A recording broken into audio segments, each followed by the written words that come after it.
Chapter 76 Progress of Cavalcanti the Younger. Meanwhile, Cavalcanti the Elder had returned to his service, not in the army of His Majesty the Emperor of Austria, but at the gaming table of the Bath of Lucca, of which he was one of the most assiduous courtiers. It need not to be said that he had carried with him every farthing that had been allowed for his journey, and as a reward for the majestic and solemn manner in which he had maintained his character of father. Andrea, at his departure, inherited all the papers which proved that he had indeed the honor of being the son of the Marquis Bartolomeo Cavalcanti and the Marchioness Olivia Corsinari. He was now fairly launched in that Parisian society which gives such ready access to foreigners and treats them not as what they really are, but as what they wish to be considered. Besides, what is required of a young man in Paris? To speak its language tolerably, to make appearance, to be a good card player, and to play in cash. They are certainly less particular with a foreigner than with a Frenchman. Andrea had, then, in a fortnight, attained a very fair position. He was entitled Monsieur le Comte. He was said to possess 50,000 livres per annum, and his father's immense riches, buried in the quarries of Saravezza, were a constant theme. A learned man, before whom the last circumstance was mentioned as a fact, declared he had seen the quarries in question, which gave great weight to assertions hitherto somewhat doubtful, but which now assumed the garb of reality. Such was the state of society in Paris at the period we bring before our readers. When Monte Cristo went one evening to pay Danglars a visit, Danglars was out, but the Count was asked to go and see the Baroness, and he accepted the invitation. It was never without a nervous shudder, since at the dinner at Auteuil, and the servants which followed it, that Madame Danglars heard Monte Cristo's name announced. If he did not come, the painful sensation became most intense. If, on the contrary, he appeared, his noble countenance, his brilliant eyes, his amiability, his polite attention even toward Madame Danglars, soon dispelled every impression of fear. It appeared impossible to the Baroness that a man of such delightfully pleasing manners should entertain evil designs against her.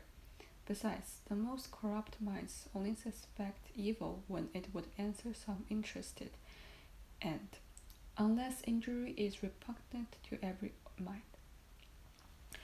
When Monte Cristo entered the boudoir, to which we have already once introduced our readers, and where the Baroness was examining some drawings which her daughter passed to her after having looked at them with Cavalcanti, his presence soon produced its usual effect, and it was with smiles that the Baroness received the Count, although she had been a little disconcerted at the announcement of his name.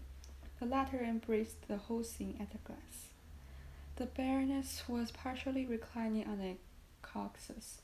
Eugenie sat near her, and Cavalcanti was standing. Cavalcanti, dressed in black, like one of Goethe's heroes, with japanned shoes and open white silk stockings, passed a white and tolerably nice-looking hand through his light hair, in the midst of which sparkled a diamond, which, in spite of Monte Cristo's advice, the vain young man had been unable to resist putting on his little finger. This movement was accompanied by killing glances at Mademoiselle Danglars, and the sighs addressed to the same party. Mademoiselle Danglars was still the same, cold, beautiful, and satirical. Not one of these glances, nor one sigh, was lost on her. They might have been said to fall on the shield of Minerva, which some philosophers assert protected sometimes the breast of Sappho. Eugenie bowed coldly to the Count, and availed herself of the first moment when the conversation became earnest to escape to her study, whence very soon two cheerful and laughing voices being heard, in connection with the first notes of piano, assured Monte Cristo that Mademoiselle Danglars preferred to his society and to that of Cavalcanti on the company of Mademoiselle Louise d'Armilly, her seeing governess.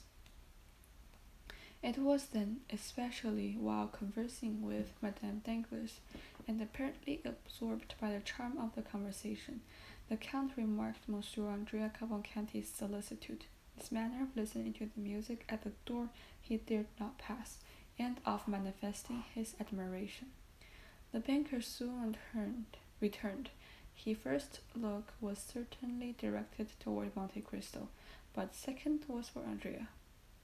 As for his wife, he bowed to her in the way in which some husbands do to their wives, but which bachelors will never comprehend until a very extensive code is published on conjugal life. "Have not the ladies invited you to join them at the piano?" said Danglars to Andrea. "Alas, sir, no," replied Andrea with a sigh, still more remarkable than the former ones. Danglars immediately advanced toward the door and opened it. The two young ladies were seated at the same chair, at the piano, accompanying themselves, each with one hand, a fancy to which they had accustomed themselves, and performed admirably. Mademoiselle d'Armilly, whom they then perceived through the open doorway, formed with Eugenie one of those living pictures of which Germans are so fond. She was of a sufficiently remarkable style of beauty, or rather of exquisite gracefulness. A little pale fairy-like figure, with large fair curls falling on her neck, which was rather too long, as Perugino sometimes makes those of his virgins, and his eyes dull from fatigue. She was said to have a weak chest, and like Antonia of the Viola de Gramont, she would die one day while singing. Monte Cristo cast one rapid and curious glance around this sanctum. It was the first time he had ever seen Mademoiselle d'Armilly, of whom he had heard much. "Well," said the banker to his daughter, "are we then all to be excluded?" He then led the young man into the study, and, either by chance or maneuver, the door was partially closed after Andrea, so that from the place where they sat neither the Count or the Baroness could see anything. But as the banker had accompanied Andrea, Madame Danglars appeared to take notice of it.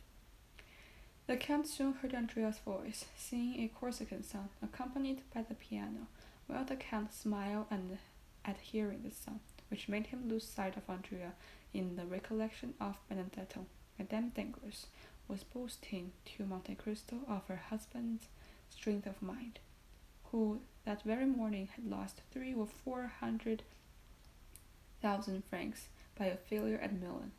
The praise was well deserved, for had not the Count heard it from the Baroness, or by one of those means by which he knew everything, the Baron's countenance would not have led him to suspect it. Thought Monte Cristo. He begins to conceal his losses. A month since he boasted of them. Then aloud, "Oh, madame, Monsieur Danglars is so skilful, he will soon regain at the wars what he loses elsewhere." "I see you are maintaining an erroneous idea, as well as many more," said Madame Danglars. "What is it?" said Monte Cristo. "That Monsieur Danglars speculates, whereas he never does so." "Truly, madame, I recollect Monsieur Debray told me, apropos, what has become of him. I have seen nothing of him the last 3 or 4 days." "Nor I," said Madame Danglars. "But you began a sentence, sir, and did not finish." "Which?" "Monsieur Debray had told you—" "Truly, he told me it was you who was sacrificed to the demon of speculation. I was once very fond of it, but I am not so now." "Then you are wrong, madame. Fortune is precarious, and if I were a woman, and fate had made me a banker's wife, whatever might be my confidence in my husband's good fortune, still, in speculation, you know, there is a great risk.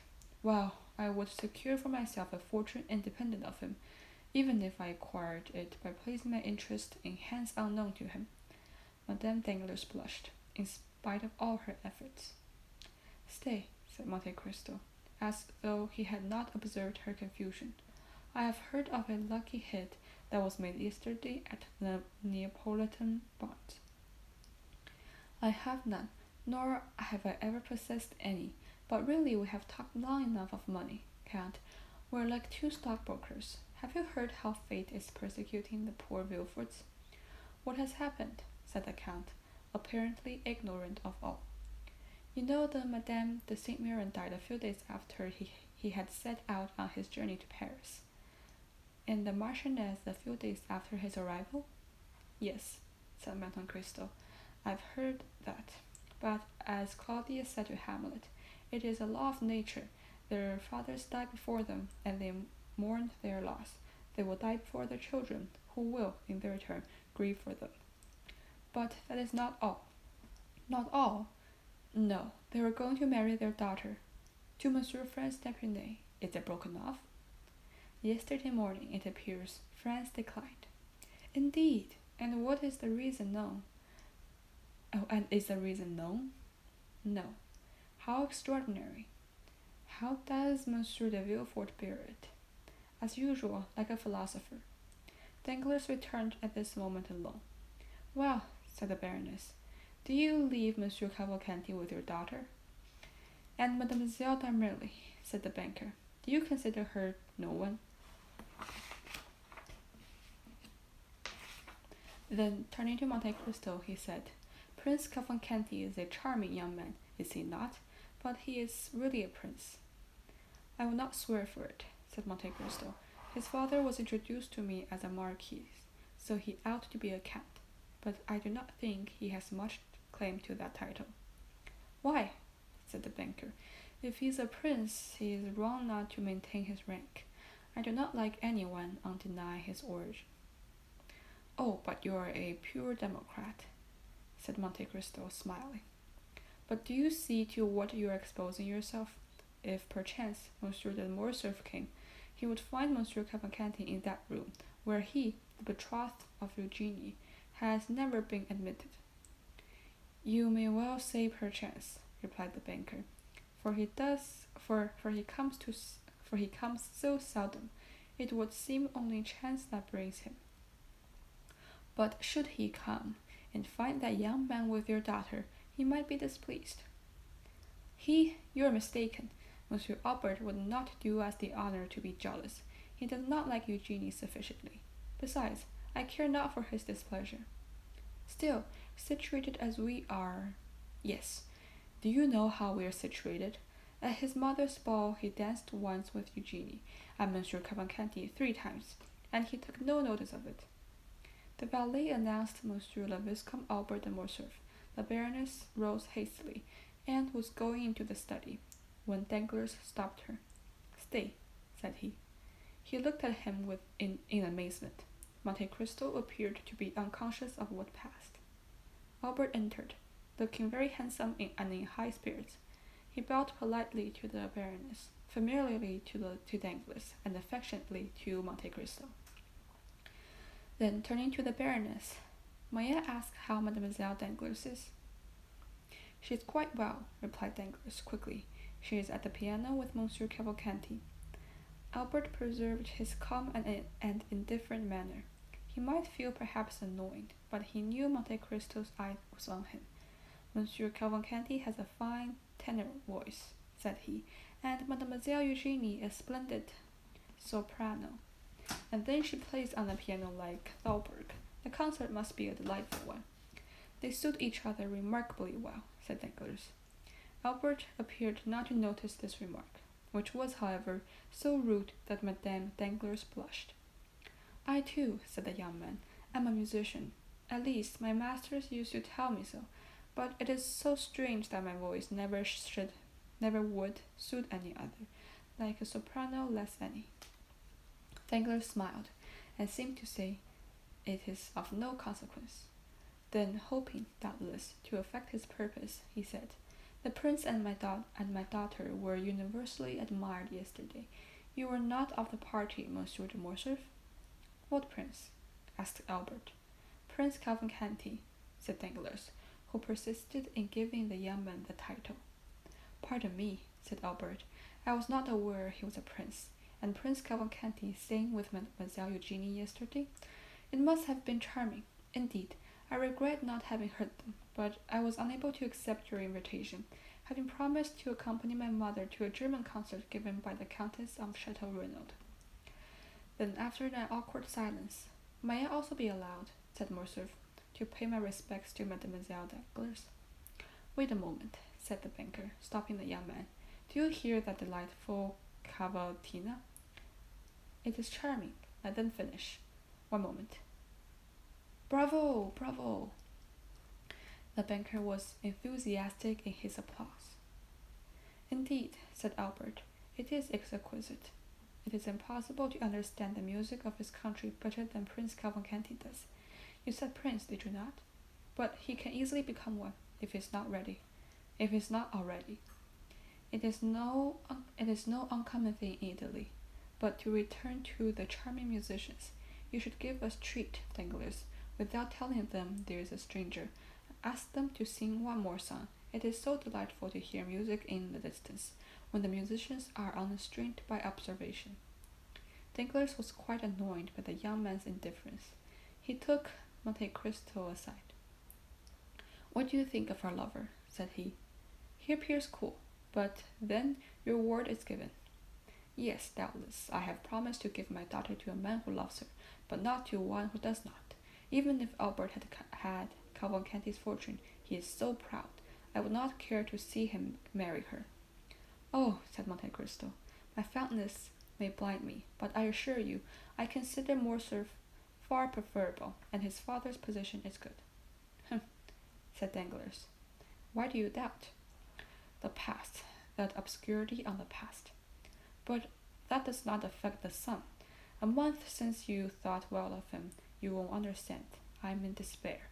You know nothing of young Cavalcanti, and although you met at my house—" "But I do. Have you made inquiry?" "Yes, and I know him to be rich." "What do you suppose him worth?" 50,000 per annum, and he is well educated."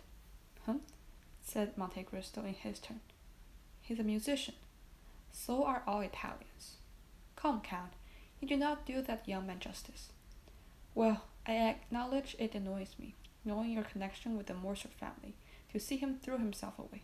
Danglars burst out laughing.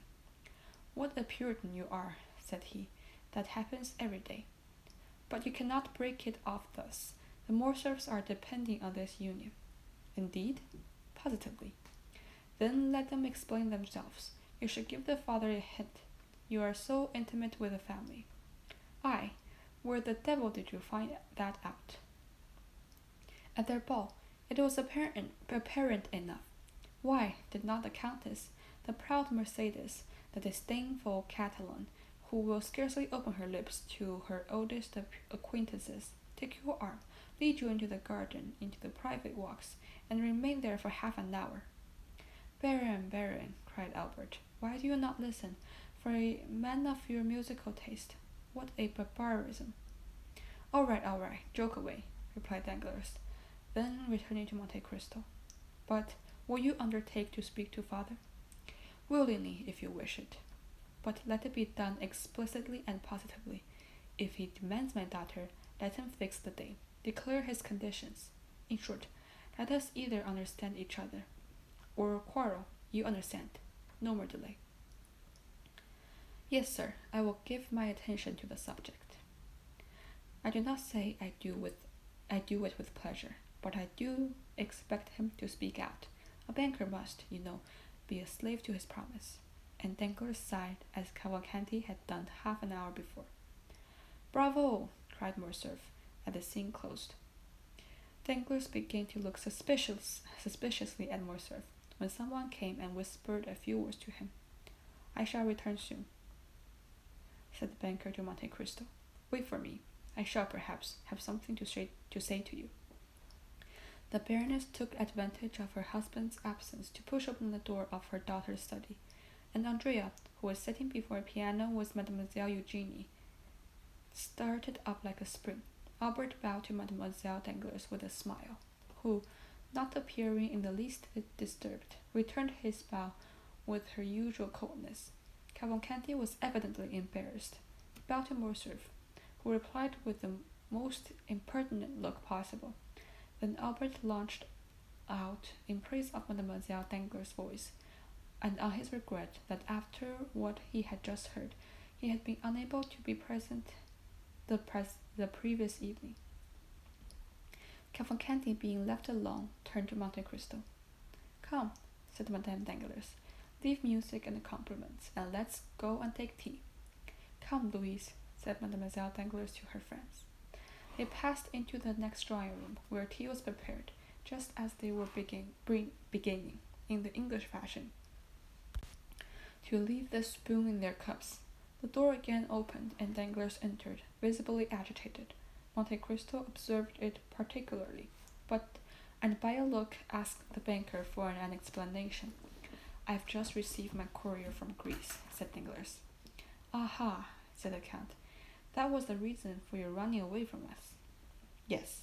How is King Otho?" asked Albert, in the most sprightly tone. Danglars cast another suspicious look toward him without answering, and Monte Cristo turned away to conceal the expression of pity which passed over his features, which was gone in a moment. "We shall go together, shall we not?" said Albert to the count. "If you like," replied the latter. Albert could not understand the banker's look, and turning to Monte Cristo, who understood it perfectly. "Did you see," said he, "how he looked at me?" "Yes," said the count, "but did you think there was anything particular in his look?" Indeed I did." "And what does he mean by his news from Greece?" "How can I tell you?" "Because I imagine you have correspondents in that country." Monte Cristo smiled significantly. "Stop," said Albert. "Here he comes.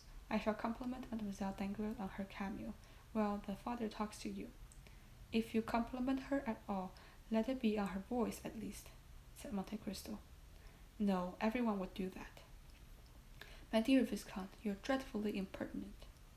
Albert advanced toward Eugenie, smiling. Meanwhile Danglars, stopping to Monte Cristo's ear. "Your advice was excellent," said he. There is a whole history connected with the names Fernand and Janina." "Indeed," said Monte Cristo. "Yes, I will tell you all, but take away the young man. I cannot endure his presence." "He is going with me. Shall I send the father to you?" "Immediately." "Very well." The count made a sign to Albert. They bowed to the ladies and took their leave. Albert perfect indifference to Mademoiselle Danglars' contempt. Monte Cristo reiterating his advice to Madame Danglars on the prudence of a banker's wife should exercise in providing for the future. Cavalcanti remained master of the field.